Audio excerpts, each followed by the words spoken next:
Challenge your potential and the sky's the limit. Join me, Emily Ibbott, in a diary to empower. From a starting point of a love for dance, my life has evolved, but along the way, I've learned so much in how we develop, learn and grow from those around us to elevate us even further on. Be inspired and be open to learn, and no limit will ever exist.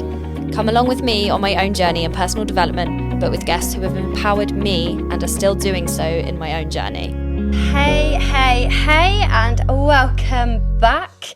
And today I have Josh with me to talk about a whole other side I find in the fitness industry.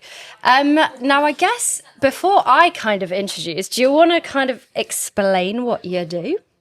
Okay. Straight in.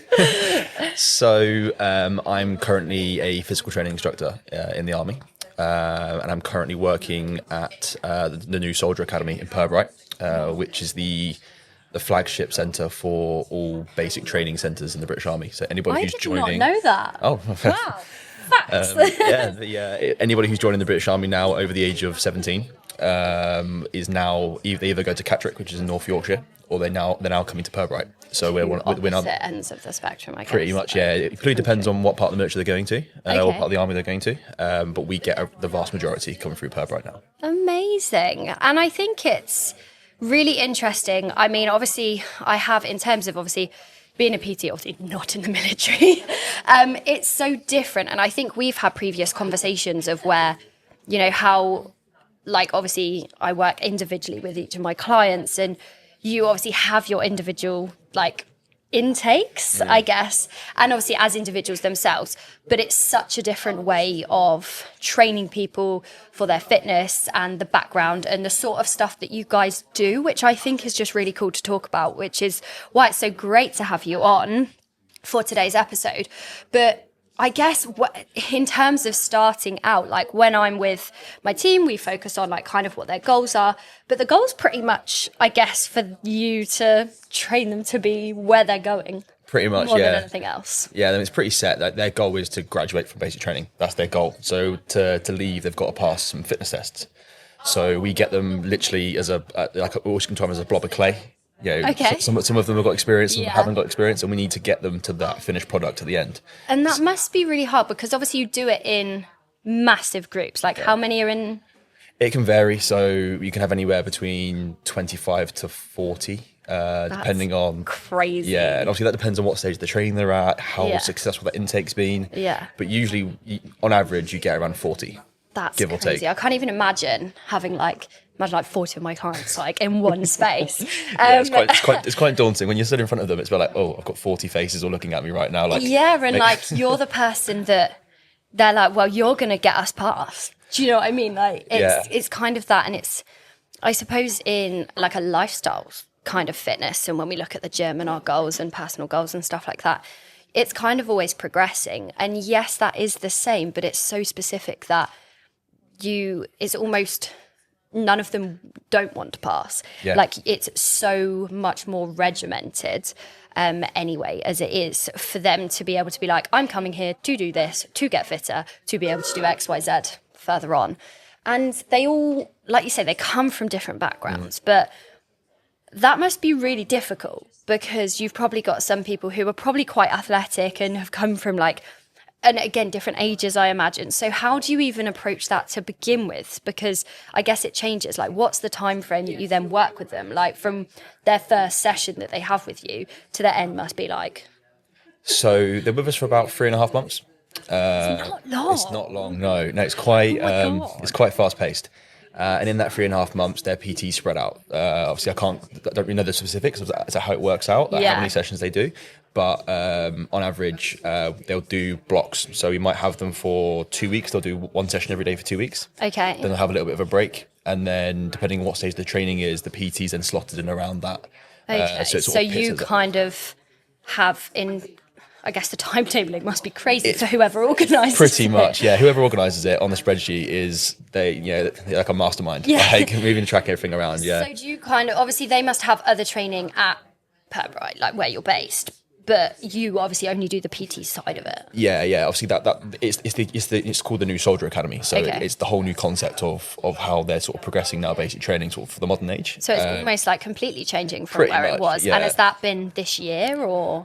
For the last 24 months, it's been slowly coming in. I mean, I went through Purbright, my basic training 11 years ago. Wow. So it's kind of weird being back there 11 years ago and full circle, and it's completely changed. When I went through basic training, and the PT that I went through is a completely different style of PT to what we're teaching them now, so it's quite cool to see. But yeah, with regards to coaching them and different, everyone's at different levels, so we usually see in the first week who's the athletic ones or the athletic recruits and who's not the athletic recruits. Got to bring them up as much to the same, well, not the same standard, but because I'm guessing some can excel because there's going to be sort of a baseline of you're always going to where they need to be. 100%, yeah, and also the training doesn't sort of narrow into one specific skill of fitness. So we do running, we do stuff with loaded equipment, movement with equipment. We do tactical style PT. There's gym based PT. So you often find that,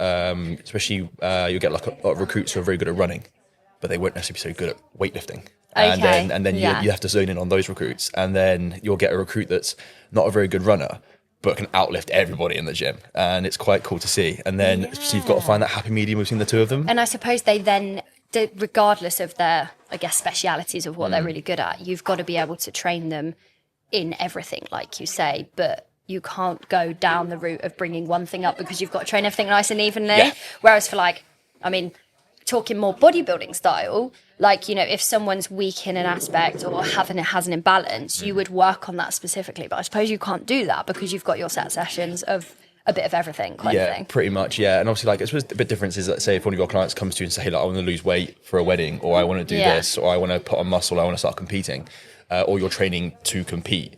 Me, it's I've got a fitness test they have to pass to graduate, and if they don't pass that, I'm failing them. So it's I have to get them to that level, and as an all-rounder rather no than pressure then. Oh no, I mean the program itself is really good, and it's structured perfectly, and it's almost it's very hard for a recruit to fail that, and if they don't apply it themselves. So if a recruit so then comes it's there, kind of onto them as well. It's onto them. The emphasis is on them. It's me to deliver it, and it's my teaching that will help them bring them forward. And hopefully, my coaching style is what will allow them to sort of develop themselves. But the program that's been designed by people in much more senior positions than me, with much more knowledge than me, it's good and it works, and it's proven now for the last, since I've been delivering it for the last 12, 18 months, it's working. So yeah, amazing. And it must be really incredible still to follow them on their journey. And I suppose they probably come quite sort of close with you in a way, and especially from the fitness side of things, it's such a baseline for what is needed beyond that, obviously way above my knowledge. And it's must be still so rewarding to be able to see those improvements as well from when they start to when they finish. Oh, 100%. I think one of the first conversations I had with you about this was, I remember saying that when I had a recruit at my first intake who was quite overweight, wasn't very fit, had very, very little self-confidence, and you could tell when it came to doing push-ups and pull-ups, I just wasn't there, just wasn't really enjoying it. And then... And they're hard movements. They're not easy to do. Everyone's I want to be able to do a push-up and a pull-up. Yeah.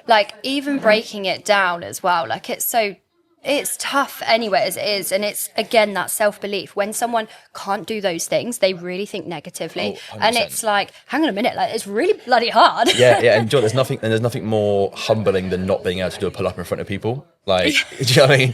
It's And I guess not so much for me, but I mean in for what you do in that sense, it must be you're kind of setting that standard for what you're pushing them to do. Yeah, pretty much.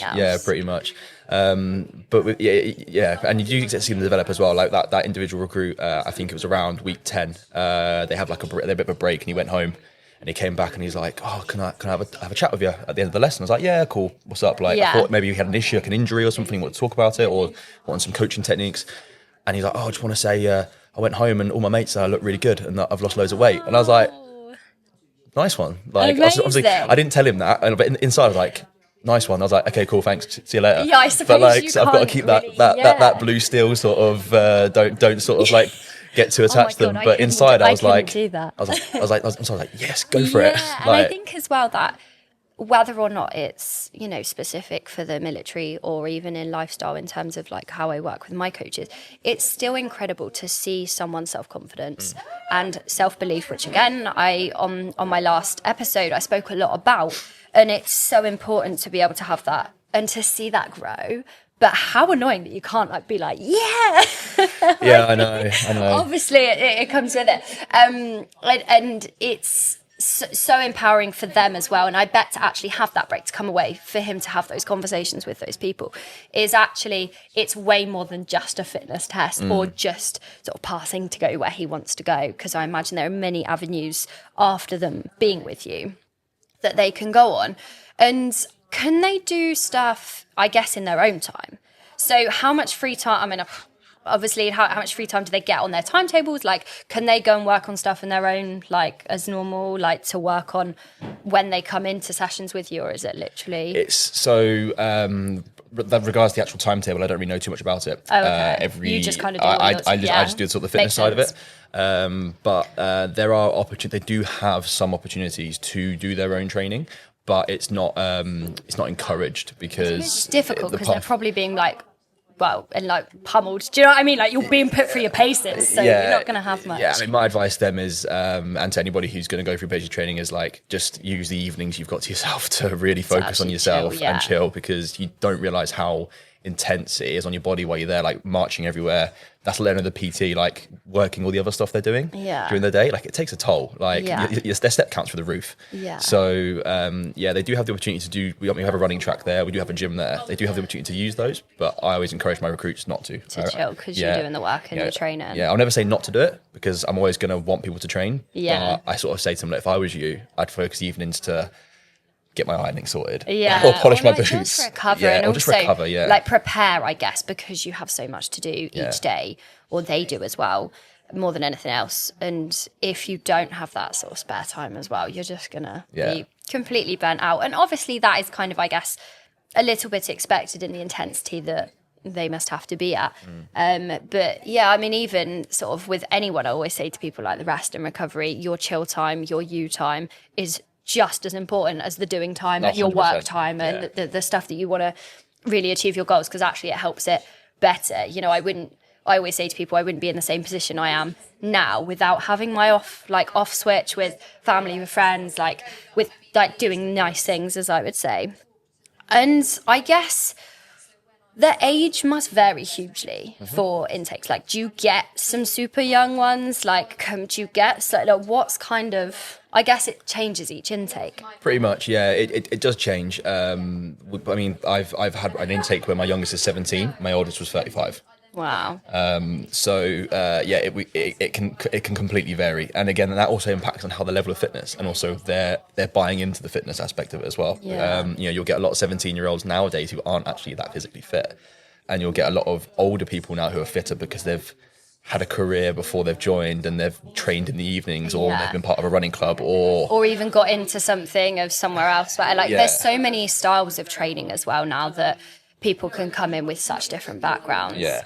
I mean, even like to the bodybuilding style, to say some of my friends have done like CrossFit, and some people have done like powerlifting and Olympic lifting as well. It's so different. So I guess if someone has that background, whereas obviously if you're 17, you might have a little bit of like, but it's not going to be in terms of the same as how someone who's got that background in fitness. No, 100%. Yeah, and they don't really do PE in school anymore. So a lot of kids don't necessarily do the same level as PE as we've probably done when we were younger. Yeah. And then now they're getting, you're asking a 17-year-old to go do military basic training.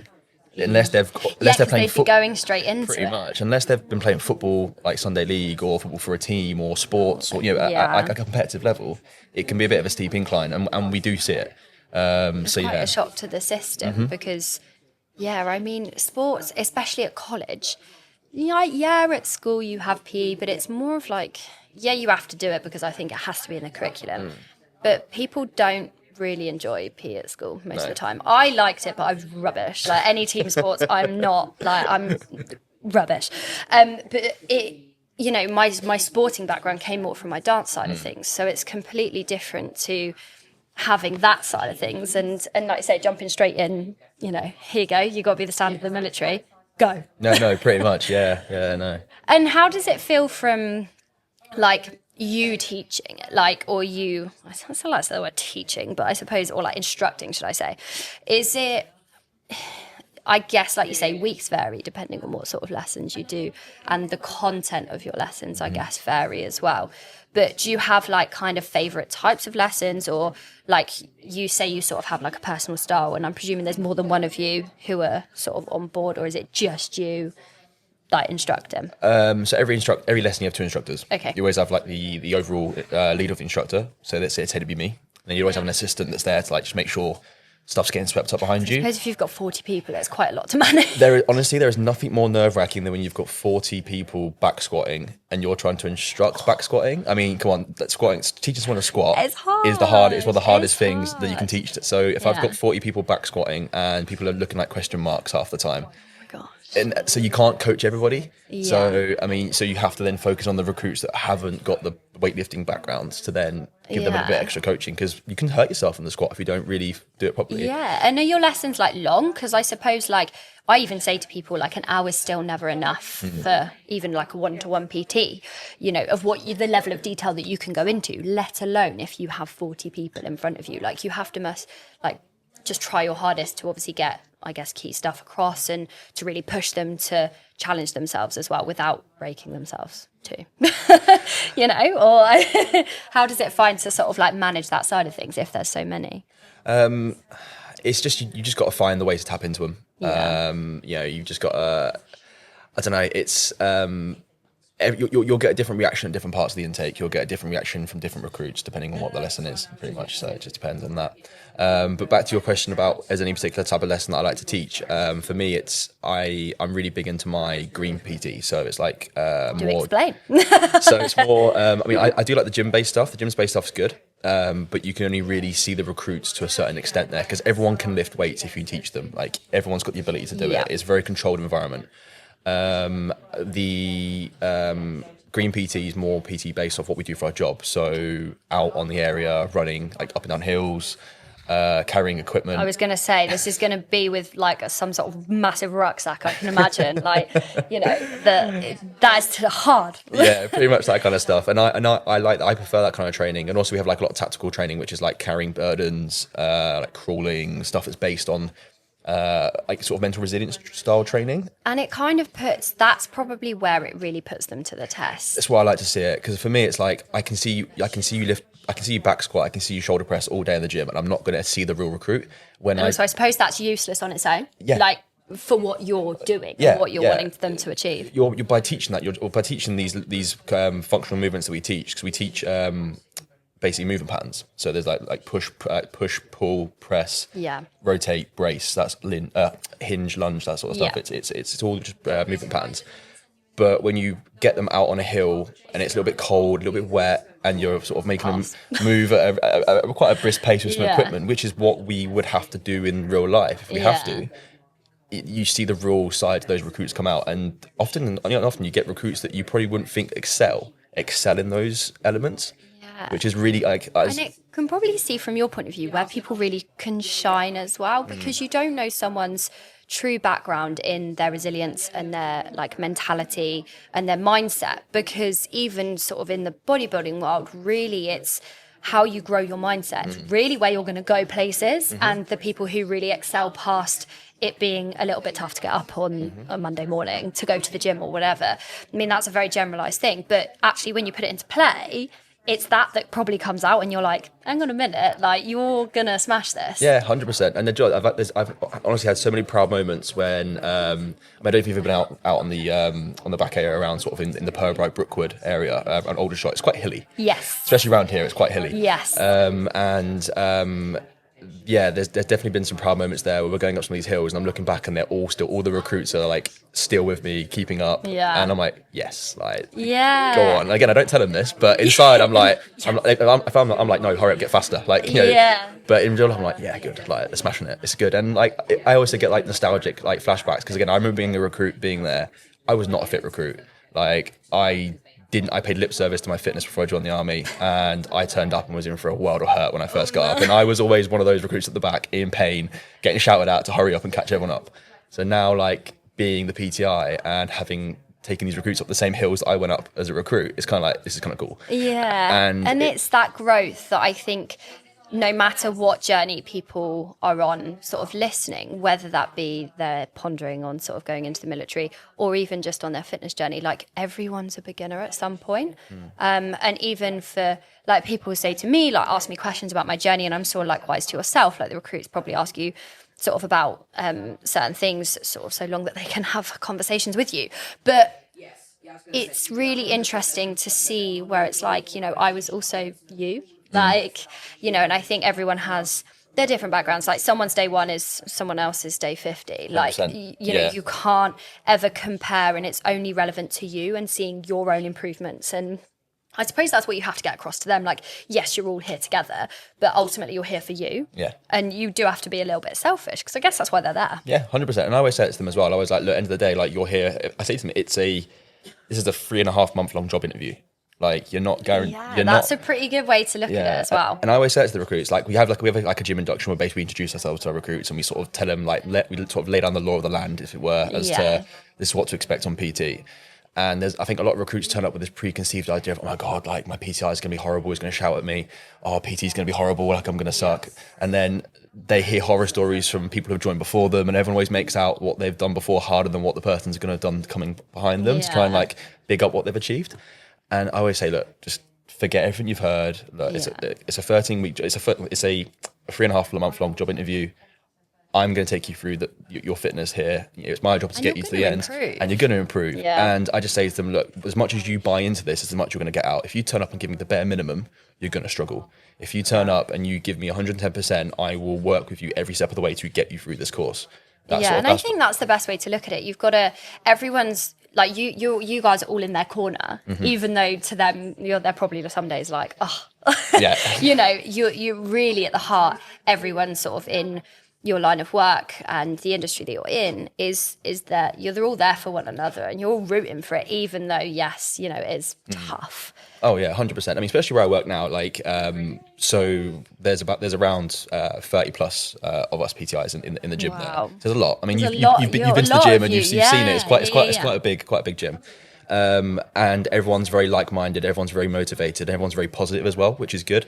Everyone's there. I suppose you have to have that. Yeah. Like, you know, I guess any negativity or, you know, it doesn't mean to say every day's plain sailing, but, you know, you've got to kind of all be like upbeat as well. Yeah, 100%. You've all got to get sort of through those phases with them as well. Yeah, and everyone's also got a coaching mindset there as well. Yeah. It's times have changed. Like when I came through basic training, I was terrified of my PTI, and he was absolutely gigantic skinhead with tattoos, and terrified me, but also like inspired me at the same time. Yeah. And I remember like getting shouted and screamed at, and was terrified of PT, and that isn't the same anymore. Now there's a coaching aspect to it. There's still the discipline side of it. You know, they turn up, they have to be in the right place, right kit, right time, looking the part. And I suppose those things are all a given, right? That's kind of just standard. That's standard military procedure. Yeah. You know, that's what it is, the backbone of the military, that sort of stuff. Yeah. But we've all got a coaching aspect of it, because we know that you can't just shout and scream at somebody anymore.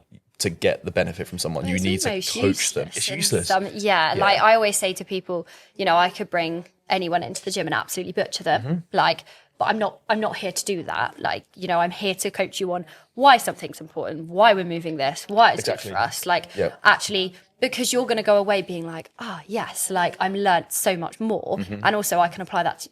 They can then apply that to themselves, rather than just me being like, let's just kill you off and you can't walk for a week. Exactly. Yeah, exactly. I mean, there's a time and a place for that. Like, there's a time and a place in PT for those, like our green PT. We do add that to an extent. Like it's expected. Like even in sort of the stuff that I do with my team, like I expect a level of that sort of push and mindset for the intensity. But equally, like you say, just me screaming at them is not going to be very helpful. No, definitely not. Not that I think anyone needs to hear me screaming in the gym. But even with, like, you know, I've had people say to me, like, I'm always so passionate, like, especially with, you know, the same as you, like, if you're pushing someone for those sort of really tough points or those last reps or whatever it may be, you know, you've got to have so much encouragement. And then they need that as well, because that gives them that boost to sort of do it and achieve it more than anything else. I always hear people say, I can hear you before I see you in the gym. And I'm like, I'm here. But yeah, so it must be pretty impressive to sort of watch that journey. And then obviously does it get tougher, or is it just that the programming is meant for sort of that progression? I guess from how you coach things. So there is a gradual overload, progressive overload with the program. So the first couple of weeks is very introductions. It's introduction to weightlifting. It's the introduction to the movement patterns. Because again, a lot of people from especially today's generation don't know how to squat. No. Don't know how to do a lunge. Don't know how to do an RDL. Yeah. So we coach that, we teach that, and we have individual lessons on those movements. So we get like an hour to teach that movement. Yeah. And then we do a circuit or like a HIIT training session at the end. I'd love an hour just to teach someone RDLs. It's like the hardest movement to literally is. Someone. Literally is. And any hip hinges and deadlifts and things like that, it is really tough for people to understand how to mechanically move their bodies safely as well. Yeah, 100%. And also to then bring the most strength out of it. Yeah. Well, once they've done with the introduction lessons, it then goes into almost like a development stage. So they've done all introductions. Now it's like, okay, you know what you're doing. Yeah. We're now going to develop on what you know.